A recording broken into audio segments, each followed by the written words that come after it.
Let's start with a simple question. What's your greatest gift? Your most natural talent or capacity? Think about it for a moment, but don't think too hard. Go with the first thing that comes to mind, even if you feel the inclination to qualify or judge your answer. What are you really good at?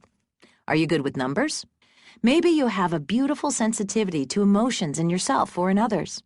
Maybe a capacity to locate exactly what is important to you in any moment and then work to achieve, embody, or cultivate it. Do you have an uncanny ability for physical practices, or maybe for learning really complex theoretical topics? Now, on the flip side, what's your most prominent weakness?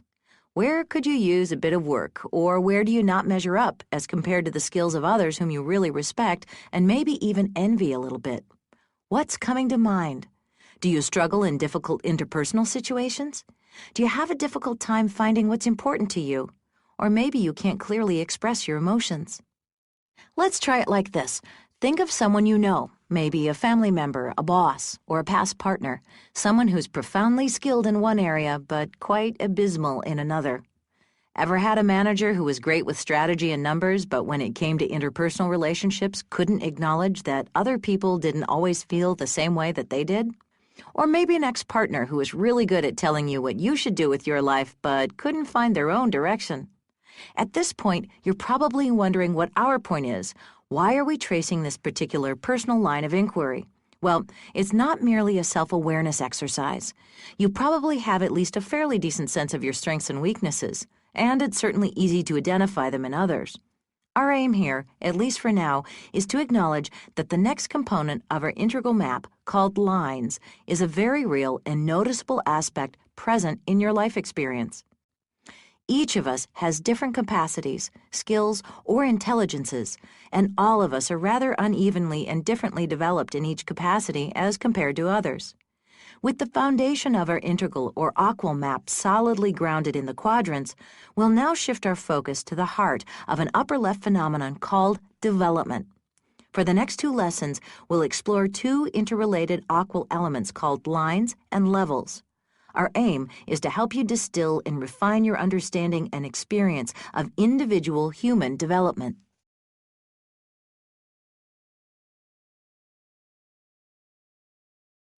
First, we start with lines of development, which are the distinct capacities in which levels unfold. Typically, as individuals learn about the integral approach, lines are touched on ever so briefly, serving to contextualize an investigation of levels, but rarely being fully explored in their own right.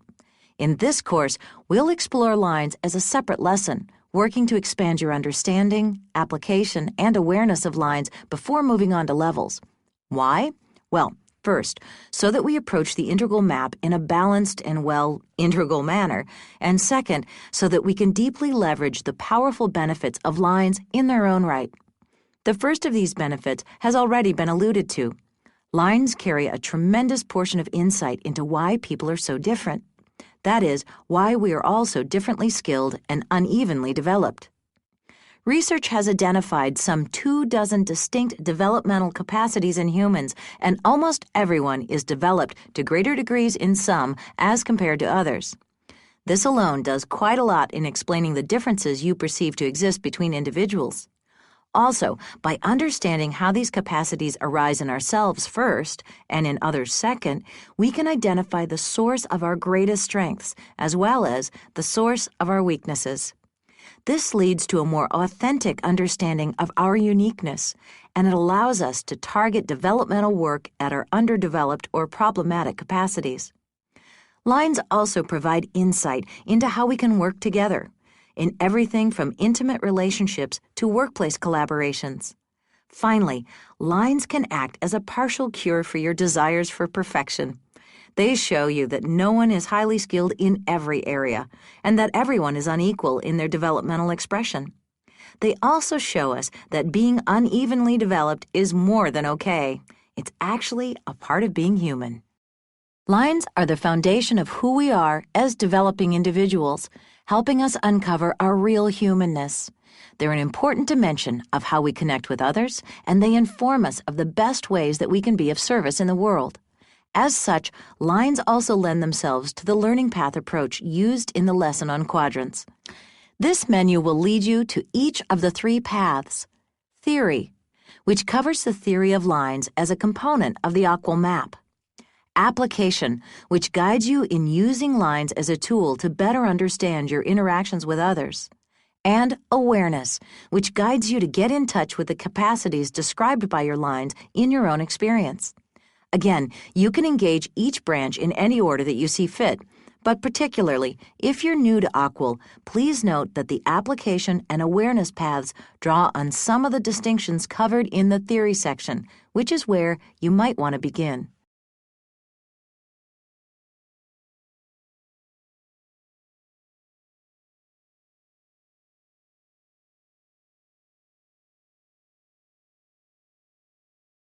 In the 1980s, Howard Gardner's work on cognitive information processing popularized the concept of multiple intelligences, which serves as a good metaphor for lines. It suggests that humans have different kinds of minds and therefore learn, remember, perform, and understand the world in different ways. The intelligences he identified include visual spatial, bodily kinesthetic, intrapersonal, interpersonal, musical, linguistic, and logical mathematical. Again, the key here is that each of us has the capacity to learn through each of these 7 intelligences, but that we typically show strengths in some more than others.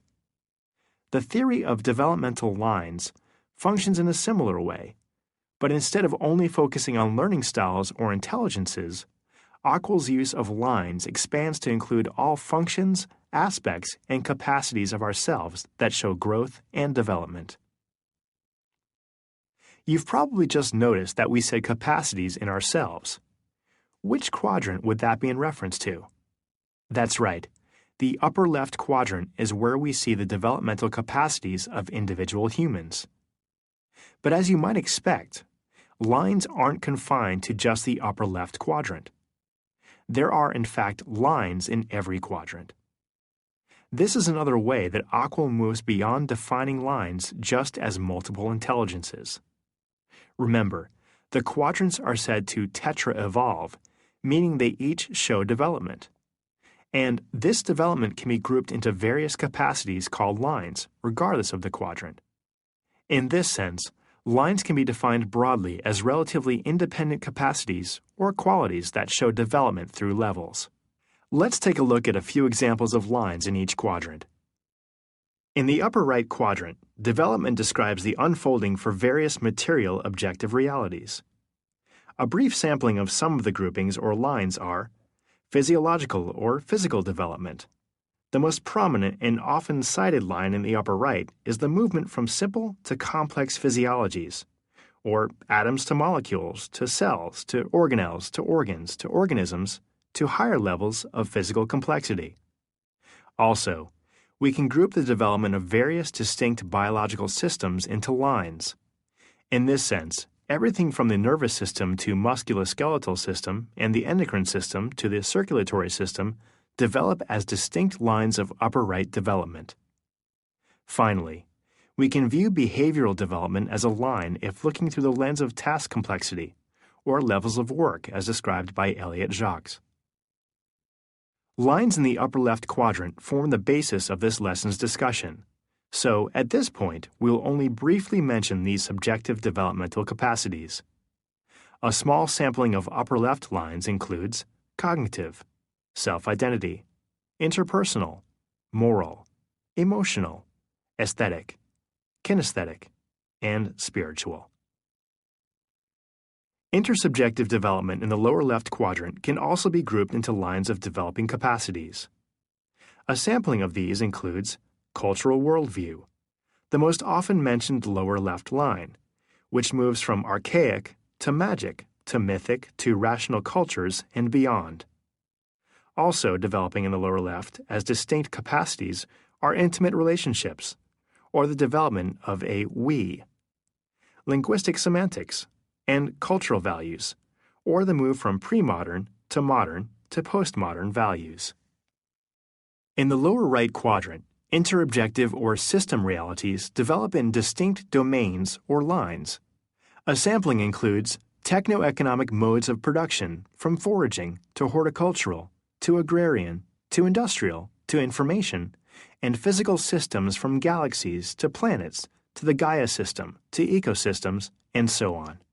Also, we see the developing lines of species, modes of transportation, economic exchange systems, geopolitical systems, and linguistic structures or syntax, which include sounds, phonemes, morphemes, words, phrases, sentences, and on to full discourse. From multiple intelligences to lines of upper left development to lines of development in all quadrants, the Aquil map offers an expanded conception of lines that includes many distinct types and myriad complexities. With that overview in place, we'll now purposefully turn our focus towards lines in the upper left quadrant. Lines in the upper left concern our most intimate and personal capacities. They are the easiest to connect with, and are in some ways the most exciting. As such, it is arguably of somewhat greater importance at this step in your learning for you to explore the upper left lines.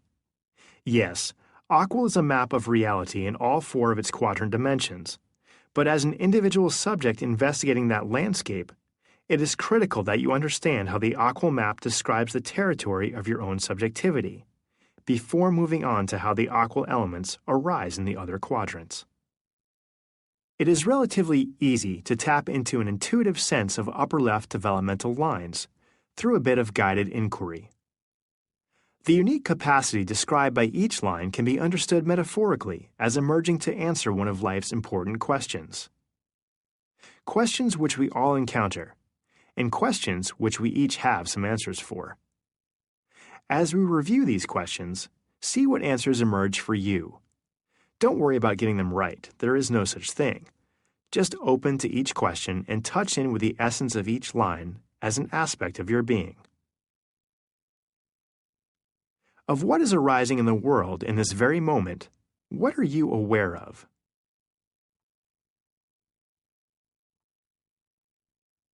This question gets to the heart of your cognitive line.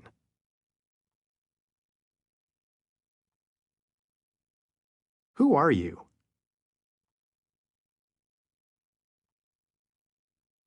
This taps into your self-identity or ego development line.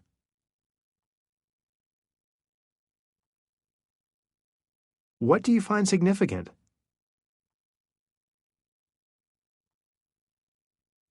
This is your values line.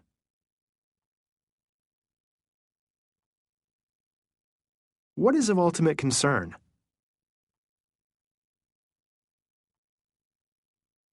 This is your spiritual or faith line.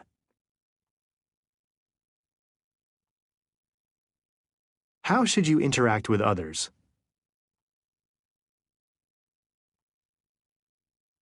This is your interpersonal line.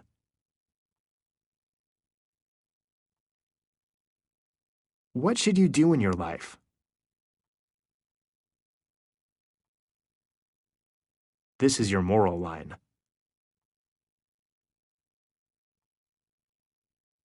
How do you feel?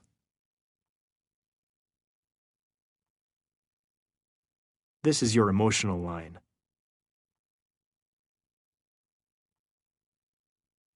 What is attractive to you?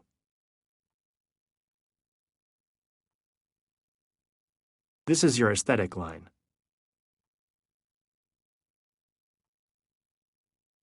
How should you physically do or accomplish something?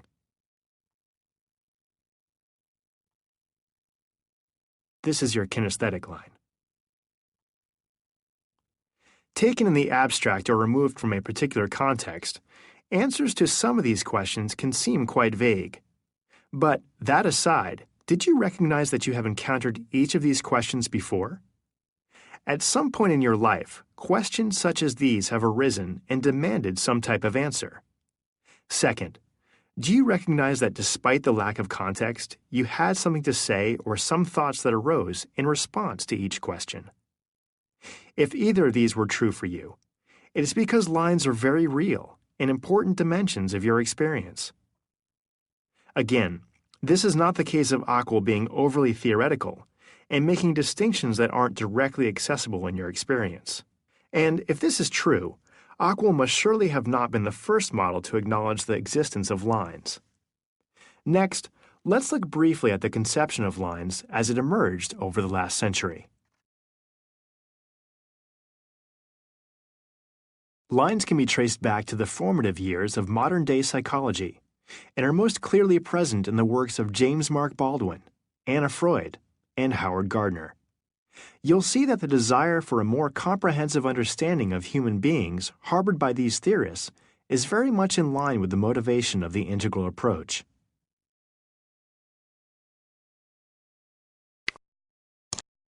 A desire to understand the full picture of human life is seen most explicitly in the pioneering work of James Mark Baldwin. Baldwin, a contemporary of great American pragmatists William James and Charles Sanders Peirce, heavily influenced developmental theorists such as Jean Piaget, who studied cognitive development, and Lawrence Kohlberg, who studied moral development. Baldwin is an unsung hero and an indispensable figure in the history of developmental theory. One of Baldwin's major premises was that human experience spanned three mutually irreducible areas: the moral, the scientific, and the aesthetic. He recognized that one could have aesthetic experiences, while listening to a beautiful piece of music perhaps, that one can have objective scientific experiences, when observing basic physical laws, and one can have moral experiences, say, of sincerity and kindness. Baldwin's theory also included religious experiences, like the experience of divine union. Aside from clearly indicating the big three, Baldwin recognized that each of these experiences showed relatively independent development, and as such explicated a theory of what he called modes, and we are calling lines. Amongst the modes that Baldwin outlined were psychic objects, dualisms, aesthetics, religious, ethical, and logical modes. Baldwin's genius was in recognizing that a multiple lines approach is able to account not only for the development of human capacities and modes of judgment, but also for the specific ways in which people are different. Baldwin was aware that only by accounting for the diversity of developmental lines can one have a comprehensive and non-reductionistic understanding of human development, an insight so ahead of its time that his followers, such as Piaget, did not fully acknowledge the possible limitations of a single-line theory until the 1980s.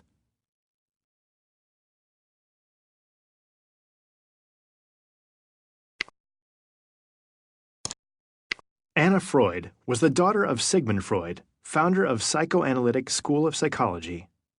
In the 1960s, she introduced the concept and the term developmental lines after realizing that her father's drive-based theory, which featured a single psychosexual developmental line, did not account for the observable complexities in childhood development. Following what could be deemed an integrative impulse, she incorporated object relations, which at the time was a modern theory, into her psychoanalytic work.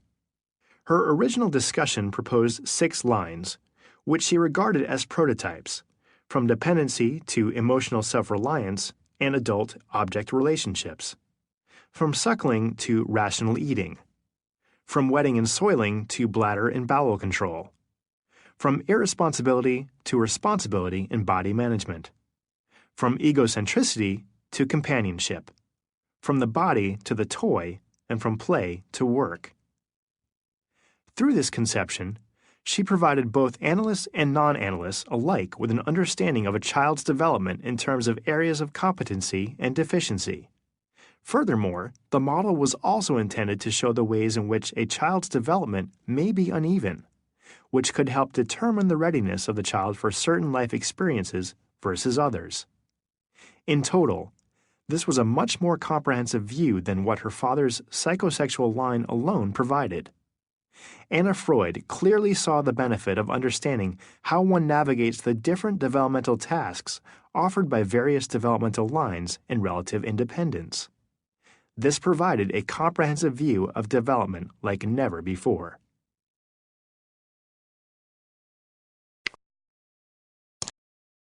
Harvard cognitive scientist Howard Gardner's empirical work with normal and gifted children, in addition to brain-damaged patients, convinced him that the standard view of a single form of intelligence used to account for the whole individual could not be correct. He realized that such a view does not paint the entire picture. In some sense, Gardner's empirical conclusions are ones that validate something most of us already intuited. He just put a finer scientific point on the whole affair in 1983 when he first laid out his theory of 7 multiple intelligences, which include verbal linguistic, logical mathematical, musical, spatial, bodily kinesthetic, interpersonal, and intrapersonal. Since then, his theory has become popularized through his books and is well received within the field of education. Gardner's work implies that although development is universal, no two people need be alike. Accordingly, his theory suggests that a significant reason why even identical twins can show differences in interests, abilities, and skills is due to the presence of multiple intelligences and their interactions with unique environmental experiences that each twin may be exposed to. These, the theory suggests, can curb the deterministic effects of genetic similarities. Finally, Gardner's work seeks to find patterns that connect. In other words, much of his work has been concerned with seeking out the common developmental waves, a term first used by him, that all lines pass through.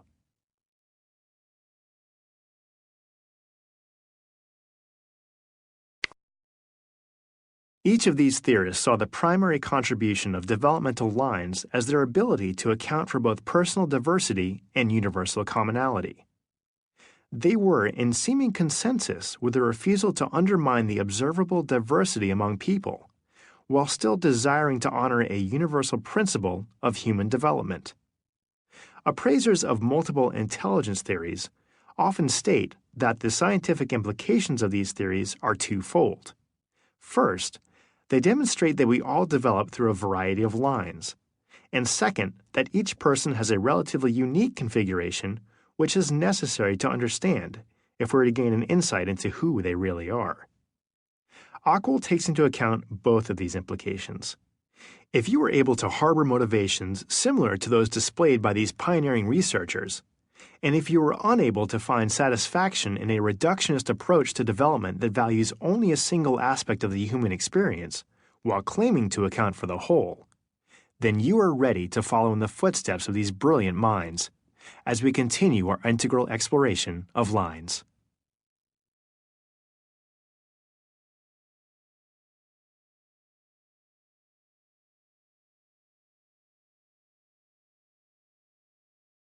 In regards to the upper left development lines mentioned thus far, the Akalin approach recognizes that they fall into one of 3 classes or groupings called cognitive lines, self-related lines, and talent or skill lines.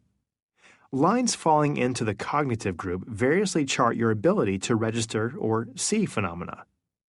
At higher levels, this is sometimes referred to as your ability to take perspectives. In general, cognitive lines recognize your awareness of what is, and this is not just confined to the gross waking state. This will become clearer in the lesson on states, but to be most accurate, cognitive lines also concern the awareness of phenomena in realms beyond the waking state. But, in the West, cognition has been reduced to merely gross realm phenomena. Our second grouping, called self-related lines, includes many developmental capacities that directly affect or constitute the self. These include the self-identity, moral, needs, values, emotional, and interpersonal lines, as well as lines of defense mechanisms and object relations. Lines in the self-related group tend to be developed within a certain range of each other. Talent or skill lines make up the final group. These include lines that can be developed across a wide range, which, for many of us, means not developed at all. Also, these lines show very little relation to each other. Included here are logico-mathematical, drawing, visual-spatial, kinesthetic, symbolic play, aesthetic, linguistic, narrative, creative, and musical capacities. If you were wondering about the importance of separating lines into three groups, consider it like this.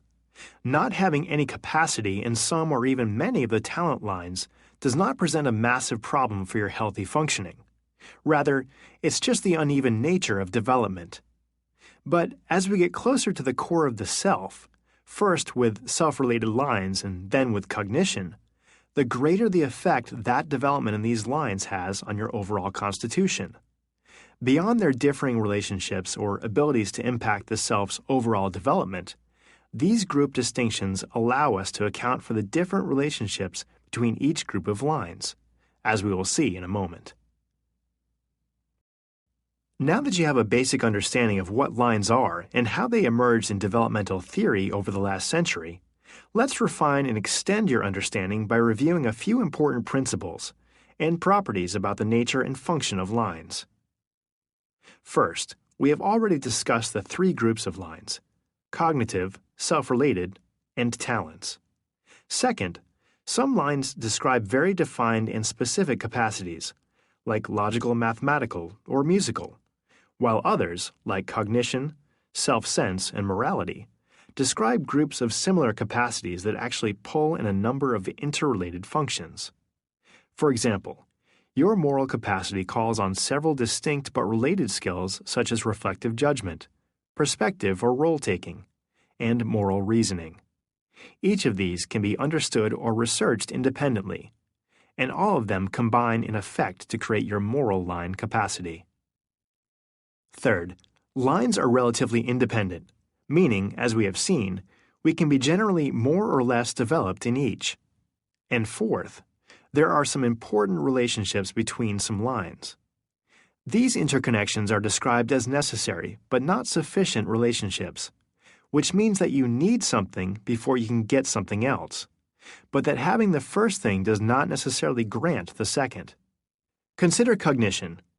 Cognitive development is necessary but not sufficient for development in most other lines, since you must be aware of or able to register other phenomena before you can then act on them, feel them, need them, or value them. For example, your cognition must be developed enough to handle abstract notions of, say, world peace before you're able to value world peace. Prior to that, world peace, a fairly developed second-order abstraction, would not have any meaning for you and therefore couldn't be valued, whereas your valuing of safety is far more concrete and is able to be valued earlier in your cognitive unfolding. But cognition is also enmeshed in a relationship with physiological development, a set of lines in the upper right quadrant. You need to be physiologically developed past the level of a reptilian brainstem in order to actively cognize the world in the sense that we've been discussing. Other relations between lines follow this general scheme. Cognitive development is necessary but not sufficient for self-development, which is necessary but not sufficient for interpersonal development, which is necessary but not sufficient for moral development, which is necessary but not sufficient for ideas of the good life. As you saw a moment ago, relationships between lines aren't confined to a single quadrant. Another example, this time in the lower quadrants, would be between techno-economic modes of production being necessary but not sufficient for development of cultural values in the lower left. Each of the principles, from the uneven nature of development to the relationship between lines, is elegantly captured in a representational diagram called the integral psychograph. This is the great thing about maps and diagrams, as representations of some real territory. They are capable of holding a great deal of complexity in a relatively simple manner. This version of an integral psychograph is a snapshot in developmental time. It shows several lines: cognition, self-identity, values, morality, faith, and kinesthetic. Of course, it could show more or less, but this is enough to get us started. Each of these lines run vertically from the bottom to a certain point up the numbered scale on the left. This numbered scale will represent our degrees of development, at least until we get to the lesson on levels. As you can clearly see, development is uneven and the relationships we spoke of earlier are still holding true. Kinesthetic development, in this case, is shown as higher than most other lines because it is independent of needs, values, morals, and self-sense. Next, if we can be a bit stereotypical, just to land the point, on this psychograph, we see really high cognition and really low morality.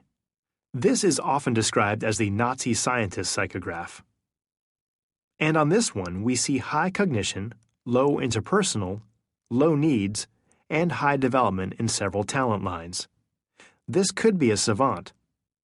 Again, the point here is to show the vast variability in human developmental snapshots as described by the psychograph. What if we were to consider your psychograph? What would your unique developmental makeup look like across these lines? How would your uneven development show up? To be integrally developed does not mean that you have to excel in all the known intelligences, or that all of your lines have to be at the highest level. But it does mean that you develop a very good sense of what your own psychograph is actually like, so that, with an integral self-image, you can guide your future development. Just to be clear, this version is not the best place to set your future developmental aspirations.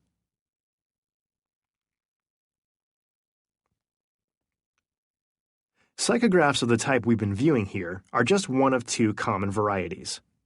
If shown like this, as a snapshot in time, it's called a synchronic psychograph. But if we display it like this, it is called a diachronic psychograph.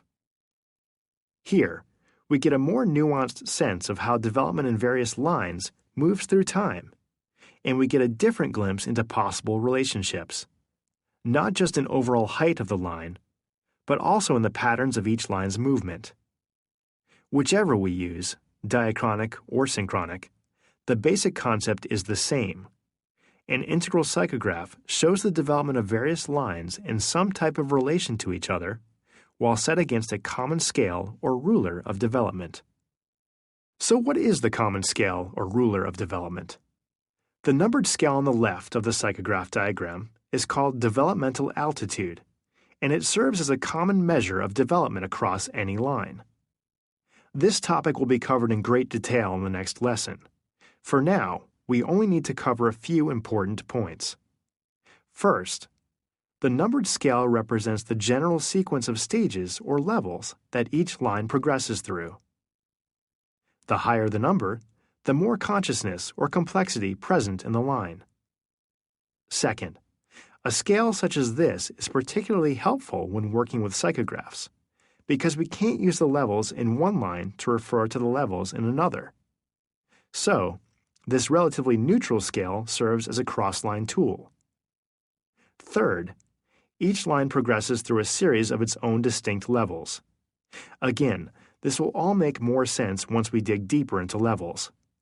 For now, let's bring forward these 3 points. The higher up the spectrum a certain line goes, the more developed it is. Each line goes through its own levels, and the numbers on the psychograph scale represent general levels or waves, but not levels in one line specifically.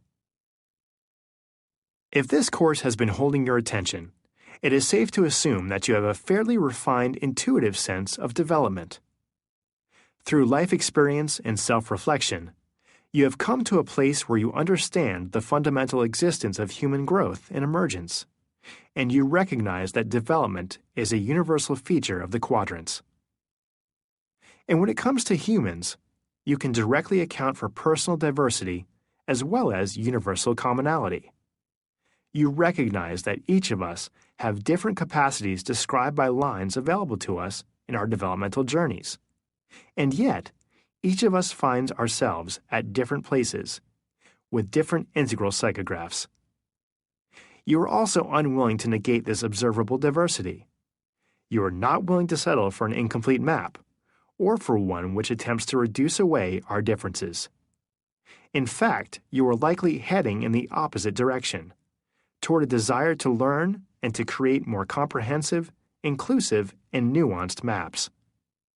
And when it comes to development, you are likely feeling the subtle pull towards diving into levels, the pull towards finding out what this development stuff is really about.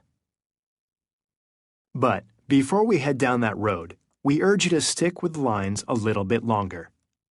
Lines, too, are what development is all about. And the theory of lines is not enough. There is work to be done in both the application of lines as a tool and in cultivating a deeper personal awareness of lines within you. If you had not already engaged them, the next two learning paths will guide you through both of these arenas. Not foregoing a deeper exploration of lines in exchange for the levels that make them up will ultimately serve your integral awareness in a profound way. In fact, such a continued engagement with lines will enrich your experience of levels, ultimately serving your facility with the theory, application, and awareness of levels themselves.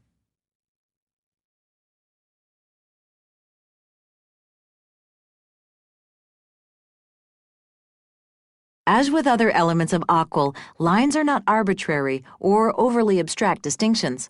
They describe in refined detail the different dimensions that come together in humans to create wild and wondrous forms of diversity, while simultaneously coloring us with a common developmental gradient.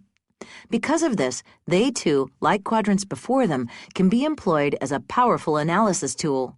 In this learning path, we'll come to experientially understand how lines function when applied as a tool to expand our understanding of interpersonal dynamics. Our aim is to deepen your familiarity with lines rather than levels, so we can isolate the commonality of lines by focusing on the developmental capacity of lines in relation to each other rather than on the levels in those lines. While this might seem odd, particularly to those of you who are familiar with the other AQUIL components, hopefully you'll recognize the essence of how lines, when worked with in relative isolation, offer an incredible contribution to your analysis tool belt. By handling a lines analysis in this manner, you can work your way to the heart of their primary benefit, namely, to account for psychographic diversity in your relationships, and in so doing, guide you to both embracing that diversity and using it to the advantage of cultivating healthier relationships. In a moment, we'll engage in another analysis activity, taking as its focus another issue of personal or professional significance, but this time involving one additional person whom you know quite well.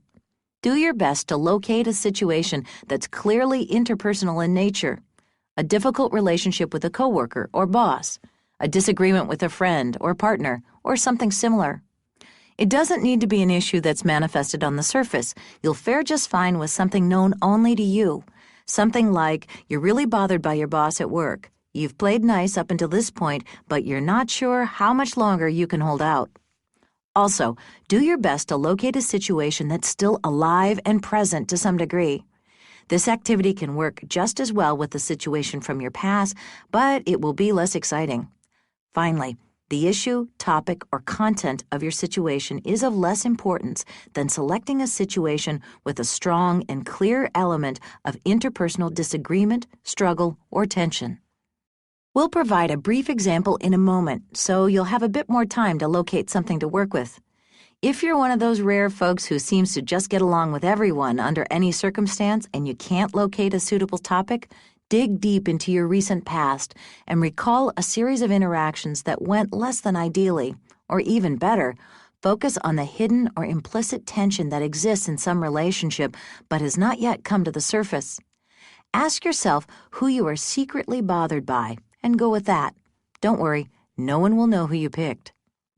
This analysis will guide you through a line or psychograph analysis of both people involved in this situation.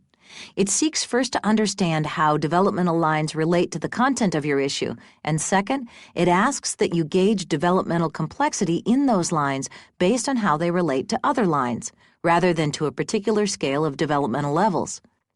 Put differently, we're looking into what moral capacity is in relation to interpersonal. We're not trying to determine the exact level of moral capacity. As you proceed, you'll create a psychograph for both yourself and the other person, and then investigate how it comes to bear on the situation you've selected. Next, we'll review a few more instructions and then offer a brief example to give you a better sense of what this type of analysis entails. First, an important caveat. We'll be creating psychographs that focus on lines' relations to each other, confined as much as possible by the context of an issue. We're not aiming for accurate developmental assessments, so no need to worry about the difficulties of accurately determining specific developmental levels. But we do need a very general scale upon which we can gauge our line comparisons. Let's work with 4 distinctions: low, medium, high, and very high. Now, there's no precise way to define these distinctions, but that shouldn't cause us much trouble since they aren't related to any externally validated developmental scale. Meaning, as long as you apply your definitions consistently, you should be able to make the assessments required. But, with that said, you can use the following definitions to start with. Low means dysfunctional. If a line is gauged as low, it's most likely causing some type of problem for yourself and particularly for others. Low doesn't mean bad necessarily, but in the context of this analysis, we can relate to it as problematic. Medium means functional. Not problematic in the sense of a weakness, but also not a source of great strength. High is more than functional, a possibility of great strength or skill. Not necessarily always the case, but certainly a distinct possibility which manifests when conditions are ideal and supportive. Very high means an exemplary capacity, a source of consistent strength, a highly developed capacity as compared to most everyone else you know. Again, these definitions are to get you started. Adjust them if you'd like. The more important point is maintaining an internal consistency in the way you use the scale. All right, enough talk about the analysis. Let's look at a brief example. Clint has somewhat reluctantly agreed to offer another personal example, but this time, to protect his fragile ego, it will be from a few years ago when he was much less developed than he is currently. While this example breaks the guidelines offered earlier, rest assured this is a real story and the analysis was conducted much like it's presented here.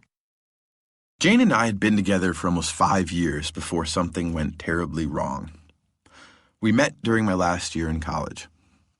Jane was in her 3rd year and showed up at my door with a roommate on a fine late summer day with a bold proclamation. "Hi, we want to be your friend."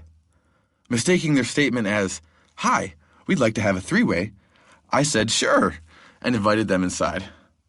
A few weeks into their friendship, Jane's roommate started to behave like Glenn Close in Fatal Attraction, but Jane and I had really hit it off. There was only one little problem. I was 2.5 years into a long-distance relationship at the time. In hope of nobly circumventing that little detail, I enacted a 2-part solution. First, I admitted to myself that in comparison to Jane, the previous relationship had basically been over for almost a year. And second, I was completely upfront with Jane about the other woman. She was game and so was I, so we started a relationship, which turned out to be quite incredible. A few months later, I navigated the end of the previous relationship by letting my former partner know of my infidelity. It was difficult, but was for the best, and Jane agreed. Now fast forward a few years, and I'd moved to Colorado for a job at Integral Institute, which I just couldn't pass up. Jane was in support of this move as she knew it was in line with my deepest passions, even though it meant we'd be apart as she stayed behind to finish college. The relationship slowly started to move from great to all right and then to not so good. The distance was a part of it, but at the heart was Jane's lack of trust in me. Every time I even mentioned another woman, a friend, a colleague, it didn't matter. Jane would get all insecure, clingy, and then accusatory. Despite this tension, Jane found a graduate school in Colorado and moved to join me shortly thereafter.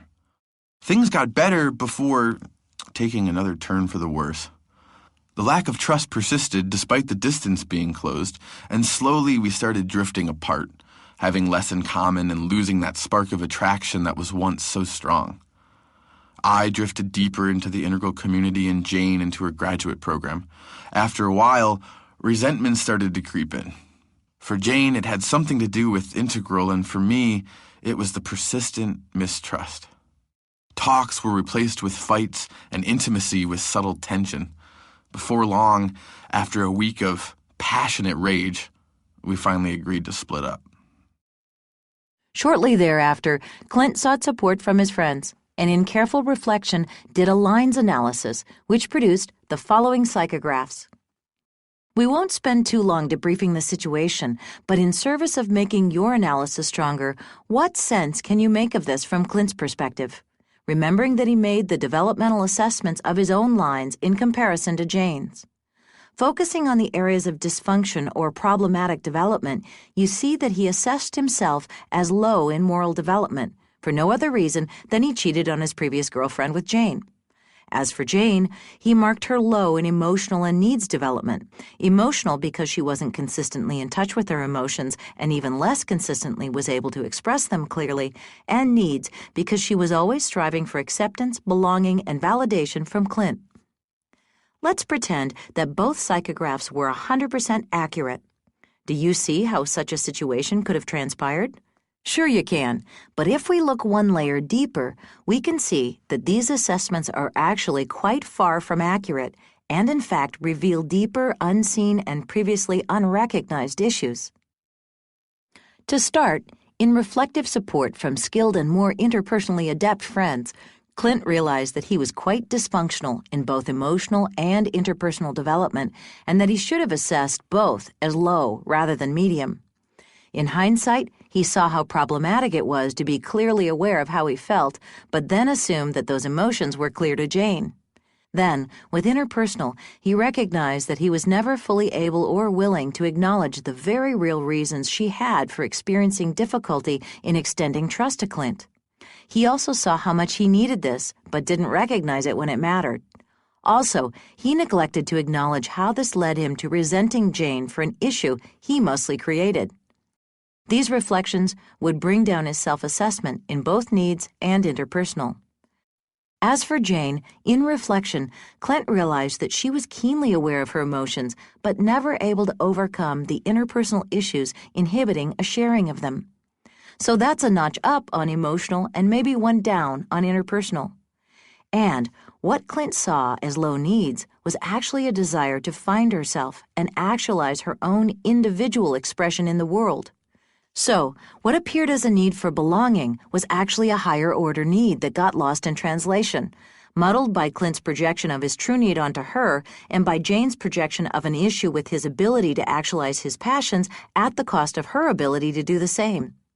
Had any of this been seen before the relationship was over, clear steps could have been taken to work directly on these root issues. Of course, hindsight is always 20/20, and such insight is difficult to actualize when it deeply matters. But hopefully you see the point. A psychograph assessment that started out like this actually turned out like this, which, in the context of the story, surely looks like the makings of a disaster. And without engaging a reflective lines analysis, this may never have been seen.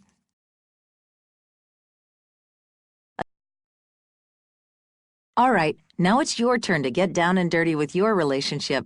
While that example may have been a bit long, we hope it was helpful in illustrating the nature of this analysis, as well as a way to approach the process of a lines analysis and assessment. Next, you'll be guided through this activity. Follow the steps as indicated, and we'll debrief the experience when you're done. You'll need a journal or notebook to complete the analysis.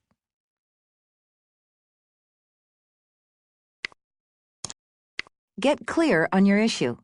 Take a moment to write a short narrative description of your situation. Describe the tension and write a short bit on both your actions, perspectives, and general thoughts.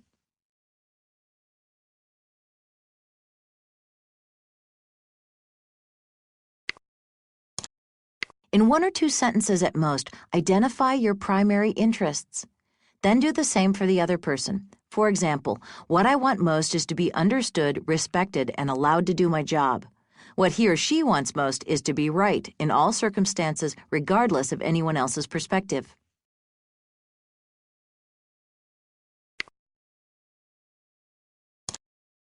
What lines are most at play or most critical in regards to your situation? Choose between 4 to 6 from the following list. If you're not sure, go with cognition, values or needs, self-sense or interpersonal, morality, emotional, somatic kinesthetic. Others could be aesthetic, spiritual, logical mathematic, or linguistic.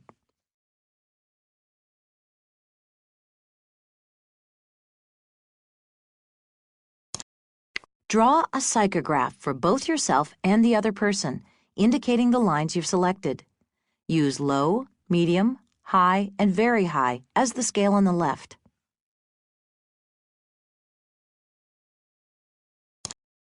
Assess yourself in the lines you identified. Remember, this assessment coordinates two comparisons: the complexity of each one of your lines in relation to your other lines and in relation to the other person's lines.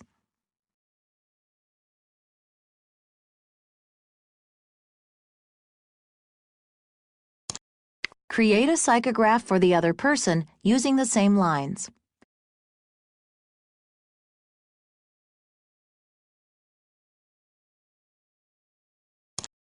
All right, with that complete, let's walk through a few questions designed to guide you in your analysis of these two psychographs and how they relate to your interpersonal situation. After addressing each question, click the arrows to advance.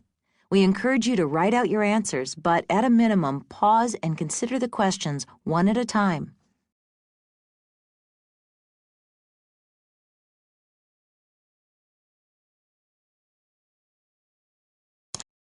Consider all the lines you assessed as high or very high for both yourself and the other person. Why did you assess these as high? What impact did they have on the situation or currently have? Was it a positive or negative impact? Why do you think?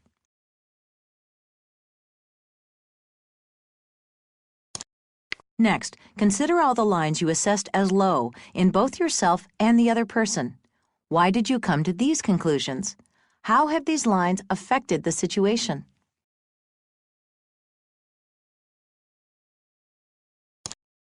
If you can, identify one or two aspects of these psychographs that you think are most primary, most influential, or most central to the issue at hand. What are these aspects, and how are they influential?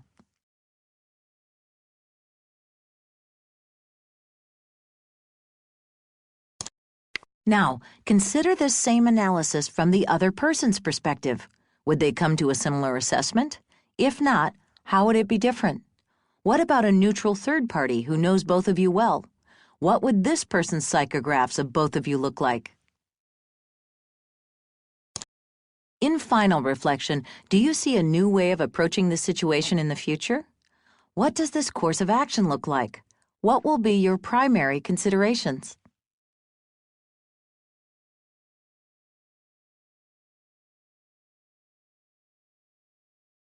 That brings us to the end of this lines analysis. What was your experience of this process? Was it challenging? Was it easy? Was it awkward? A lines analysis such as this one is not guaranteed to produce any new insights. It may very well be the case that different developmental complexity in various lines is not at the heart of your particular interpersonal situation. The issues you're experiencing could very well be arising from other differences or other problems that may not be revealed by looking through the lines lens. While lines are present in every person, they aren't necessarily at the heart of dysfunction. But in an effort to explore your problem through the most integral view, it's important to check in with lines and at least rule them out as primary contributors to dysfunction. In the future, a lines analysis such as this can be used on its own or integrated into a quadrivial analysis being investigated through the upper left quadrivium. Integral psychographs are excellent representational tools, but despite their facility at condensing an individual's developmental diversity into a relatively simple diagram, we need to tread lightly, using these tools for what they were intended and not mistaking them for the complex territory of varied developmental expressions, which can never really be nailed down in a snapshot. But with that cautionary reminder in place, you can proceed with application activities such as this one and bring to life your theoretical understanding of lines. The benefits of a lines analysis are indeed real and worth noting what's more. In some sense, they help us decipher the difference between our walk and our talk. Walk, in this sense, represents what level of complexity in each line we actually respond from in day-to-day situations, usually associated with self-related lines. And talk, in this context, stands for how developed our cognitive lines are, even though our self-related lines, our walk, may be significantly lower. Hopefully, an investigation of our varying capacities can help close the gap between both our walk and our talk. Seen through such a metaphor, a lines analysis takes on a more humanistic and less analytic flavor.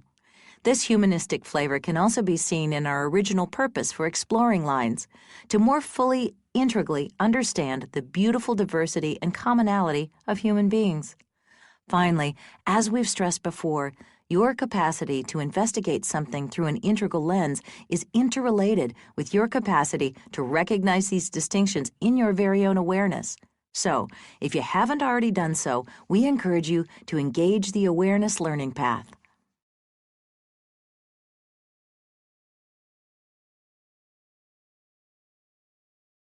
Developmental lines, as a component of the integral map, describe the innate capacities that you possess, as intrinsic intelligences which you can locate through self-reflective awareness and can consciously choose to develop or strengthen. Again, we have the case of an aspect of the integral map describing a part of the very real territory of you. And again, we have the case of theoretical understanding, that is, knowledge of the map alone not being sufficient for our individual actualization of the power and promise of lines. We must couple that understanding with deep self-reflection in order to realize the full potential of our integrally informed selves. Toward that aim, this learning path offers a light-hearted self-reflection exercise on lines as capacities present within you. The ability to do this is already available within you, so let's dive right in. Remember how lines can be understood by looking at which one of life's questions they address? Things like, who am I? And what do I find significant? This concept is often used to facilitate an intuitive recognition of the importance and prevalence of lines, but when it remains abstract, it rarely penetrates beyond the conceptual level. What are your real answers to those questions? And furthermore, what if we set a context for each question? How would that change your answers? And how easily would you recognize which line is being activated? In the next several slides, you will be shown a series of questions. Each will have an element of context setting that was not present in the theory path when we briefly looked at similar questions. The lines to which these questions refer will not be indicated. Some will be easily recognizable, others might not. Don't worry about that to start. Take a moment to feel into the question and then write an answer. A few sentences will be fine. There are no right or wrong answers, so don't worry about that either. Write whatever feels most true to you in the moment. Your plane just went down in the middle of the ocean. You are stranded in a lifeboat with 15 people, a mix of men, women, and children. Your boat is taking on water and will sink within an hour. It was made to hold 10 people. What do you do?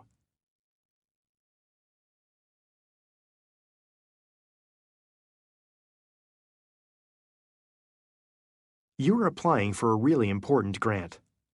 The application asks, tell us about why your leadership can make this project a success. They want to know if you deserve the grant. What do you write?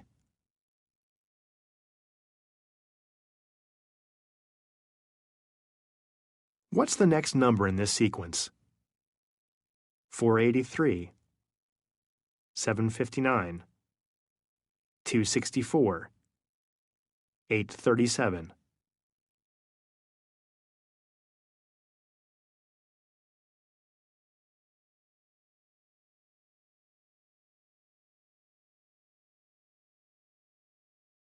What do you take the following quote to mean? Neither a borrower nor a lender be, for loan oft loses both itself and friend, and borrowing dulls the edge of husbandry.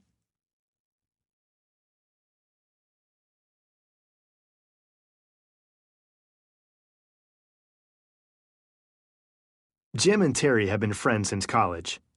They work with the same employer, carpool each morning, and hang out nearly every weekend. They both value their friendship for its trust, integrity, and forthrightness. They were both working hard towards the same big promotion. Terry got the job, and Jim thinks it's because she connected with her new manager over a beer about mutual issues with their husbands. This promotion was awarded on Friday, and Terry didn't return Jim's calls over the weekend. On Monday's ride to work, what is Terry and Jim's combined perspective of their we space? Meaning, how do their individual perspectives about their intersubjectivity overlap?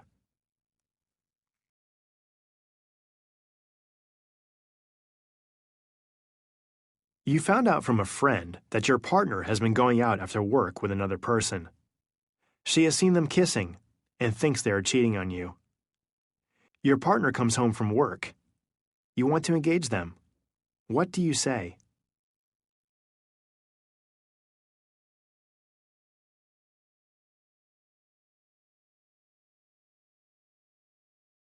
You've been single for years, and you just met someone new. You are really connecting, but they seem to be pushing the relationship towards intimate sexual connection, and it's only the second date. You decide to test the waters by sharing your views on how intimacy has contributed to forming your self-sense. What do you say?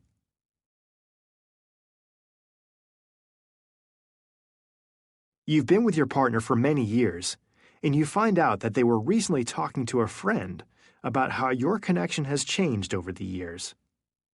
Your partner feels that your degree of connection is not as deep as it once was. How does this land for you?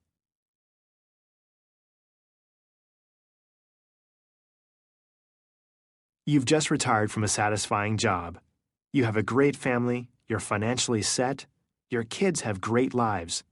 What is most important to you?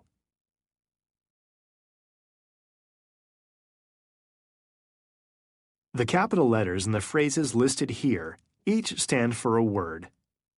Complete the phrases. 32DF at which WF. 8S on a SS. 29D in F in a LY.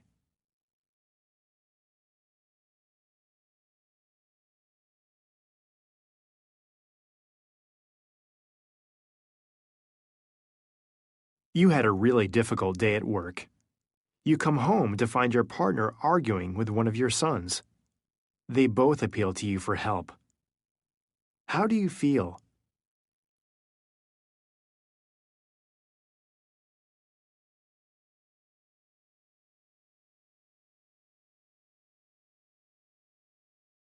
What is your response to this image? What about this one?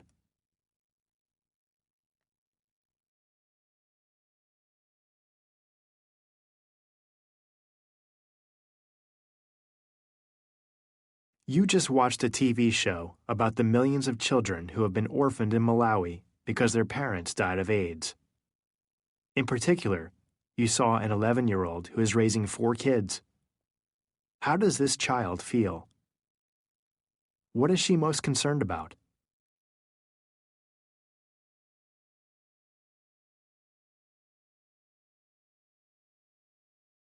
How do you feel about this image? Is it attractive?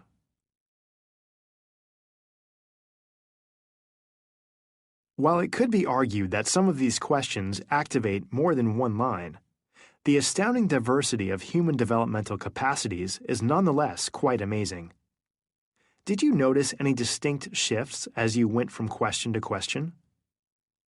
The moves were probably very subtle, but did you recognize how each question called up a consideration of a different variety? Did you notice how your answers were different now than they would have been, say, 10 years ago? The capacities accessed in these questions, while consistently available at least through your adult life, are not static. Their expression changes as the circumstances of life change. If we were to change the context for the questions, your answers would most likely change as well. The intent of this exercise was simple. First, to give you a direct experience of your lines being activated, even if the situations were made up. The point here was to evoke an experience of your own lines as you attempted to identify the line being activated. Hopefully, a similar degree of recognition can be brought to instances when life really poses these questions. Second, it aimed to gauge your understanding of lines in context that are more concrete than the simple questions taken alone. Were you able to identify the line associated with each question? Let's take another quick pass through the questions. See if you can identify the lines being evoked.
How did you do? Were you able to identify the majority of the lines? If so, nice work. And if not, no worries. Over time, as you encounter real-life situations like these, well, hopefully not all of them, see if you can cultivate an accurate sense of the capacity being activated. It might seem overly simple or even mundane, but this is one additional component of our ever-expanding ability to see the distinctions described by Akalin coming to life as our experience unfolds from moment to moment.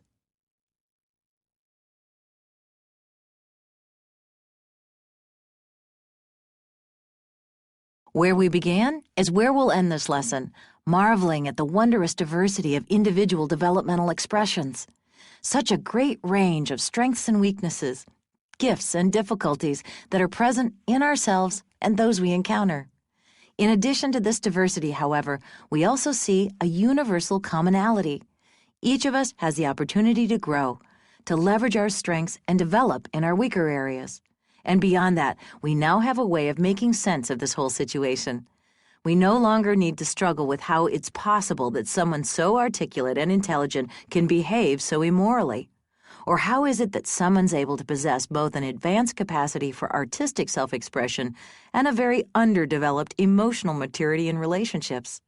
And no longer will we as easily and blindly judge our friends, colleagues, and relatives based on a single variable such as their cognitive capacity or their athleticism, for we recognize that such judgments are partial, painting incomplete and often misleading pictures of people. By recognizing and then embracing the uniqueness of your integral psychographs and those of others, you'll have fewer relationships reach the breaking point. When the rest of the picture emerges as less pleasant than expected, hopefully you'll remember that what you're seeing is also present in yourself.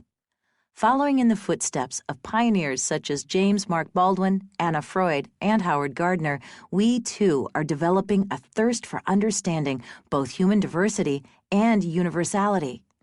Informed by the Akalin map, lines are seen as a very real part of the territory of being human, and not just in the upper left quadrant. Akalin shows us that development in every dimension is grouped into different capacities of tetra-emergence. So as we prepare to move into our next lesson, let's first review the theoretical topics we've learned thus far.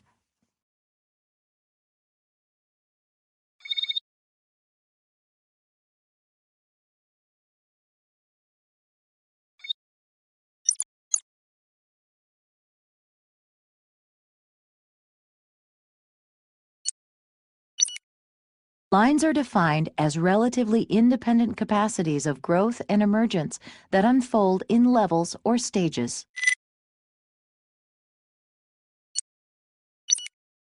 The relative independence of lines stresses that they can be developed to various higher or lower degrees. This accounts for the variability in psychographs.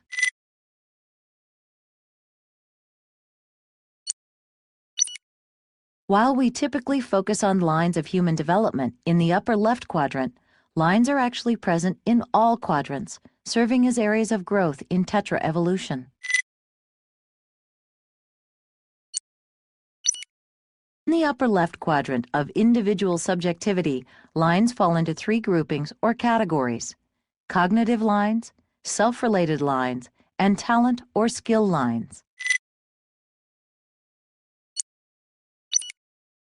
The relative independence of lines does not preclude some important, necessary, but not sufficient relationships. For example, a certain degree of physiological development in the upper right is necessary, but not sufficient for cognitive development in the upper left, which is necessary, but not sufficient for self-development, which is necessary, but not sufficient for interpersonal development, which is necessary, but not sufficient for moral development. Lines have levels, and levels arise within lines. You can't get one without the other, but you can investigate the two Akalin components in relative isolation.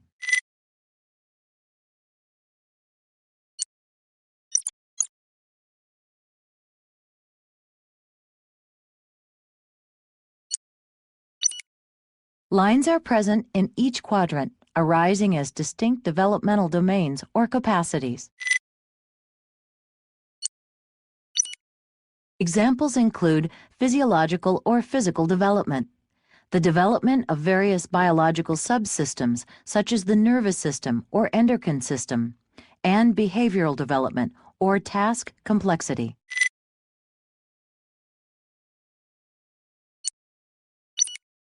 Examples include economic modes of production, physical systems, lines of species, modes of transportation, economic exchange systems, geopolitical systems, and linguistic structures.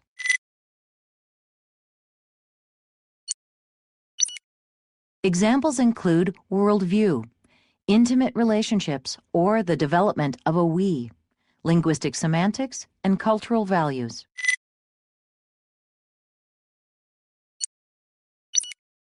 Examples include cognitive, self-identity, interpersonal, moral, emotional, aesthetic, kinesthetic, and spiritual, along with over a dozen others.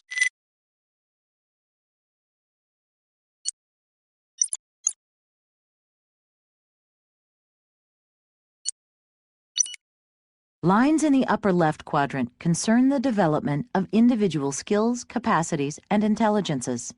Each line can be understood by simple questions we confront as we go about our lives. What am I aware of? The cognitive line concerns your ability to register phenomena and to take perspectives. It's been explored by many researchers, including but not limited to Jean Piaget, Kurt Fischer, Robert Keegan, and Michael Commons and Francis Richards. Who am I? The self-identity line explores your ego development and self-conception. Primary researchers are Jane Lovinger, Suzanne Cook-Greuter, Michael Washburn, and Jenny Wade.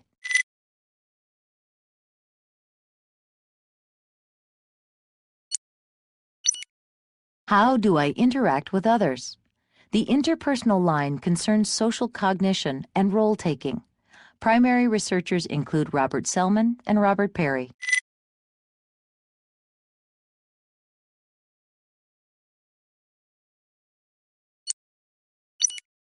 What should I do? The moral line describes the unfolding of moral reasoning and judgment from pre-conventional egocentric through post-conventional cosmocentric levels. Primary researchers are Lawrence Kohlberg, Carol Gilligan, and Cheryl Arman.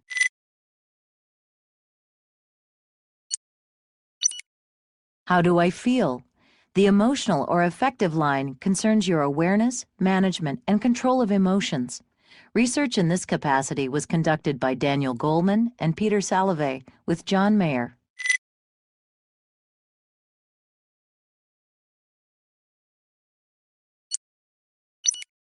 What is attractive to me?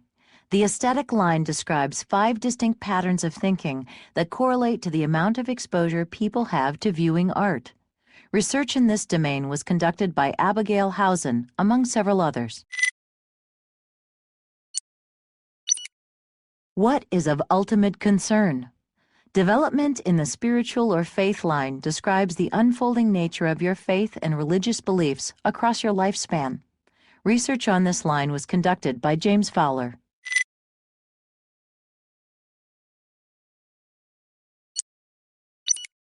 What do I find significant? The values line describes the unfolding of what individuals find important. Research in this area was based on the work of Claire Graves and continued by Don Beck and Chris Cowan.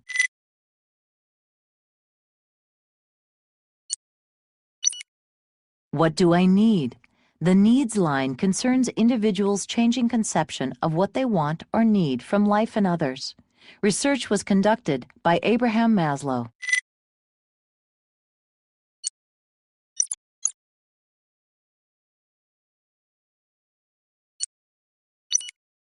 The integral psychograph is a representational profile of an individual's development in various lines.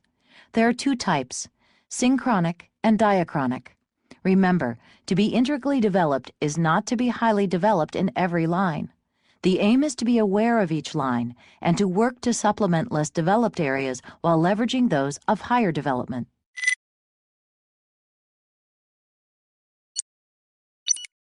A synchronic psychograph is a snapshot in time that shows the developmental height of lines running vertically against a common scale. A diachronic psychograph shows an individual's development in various lines over time. Again, a common developmental scale is used, but in this version, instead of running vertically, lines trace a unique path that mirror a person's developmental history.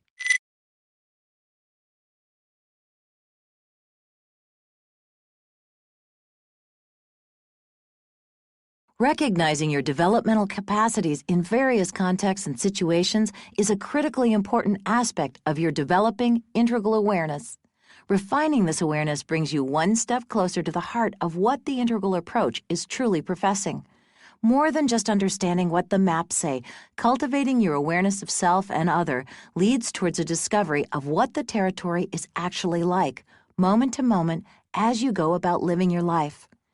Lines, along with quadrants, are just two of the aquil elements present in the landscape of yourself. Our next element is one that we've been alluding to throughout this lesson on lines. Levels are the territory through which lines develop. We don't get one without the other. In fact, lines wouldn't have been recognized without a sense of the levels or stages they traverse. In the next lesson, we'll bring the two together, adding another layer to our understanding of growth and emergence. We'll investigate how the capacities described by lines actually develop over time. We'll encounter the questions, what is development? And what are the stages or levels of its unfolding? And finally, we'll look deeply at how we can begin to recognize levels in lines, how we can hear them speaking to us through various cultural communications, and we'll experiment with distinguishing more complex from less complex development. Despite the strong emphasis this lesson placed on looking at lines in isolation from levels, we shift now to removing that boundary, for as you'll see, it never really existed in the first place.